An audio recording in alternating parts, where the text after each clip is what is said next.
তথাকথিত 111 সরকারের সময় যেই শারীরিক নির্যাতন আমার উপরে হয়েছিল, তারপরে চিকিৎসার জন্য আমি এই দেশে আসি।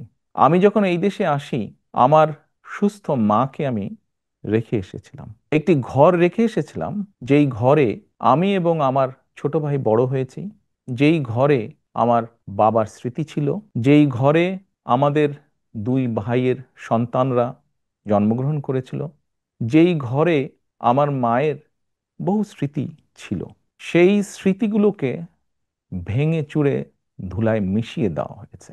যে ভাইকে আমি রেখে এসেছিলাম সেই ভাই এখন আর নেই। যেই সুস্থ মাকে রেখে এসেছিলাম সেই সুস্থ মা এখন সুস্থ নেই। শুধু অসুস্থই নন, ওনার উপরে মানসিক এবং শারীরিক নির্যাতনও করা হয়েছে। এটিকে আপনারা কাহিনী বলুন বা সংগ্রাম বলুন, যেটাই বলুন না কেন, এটি শুধু আমার কাহিনী না বা আমার পরিবারের কাহিনী না। এরকম কাহিনী বাংলাদেশের শত না, হাজার হাজার পরিবারের।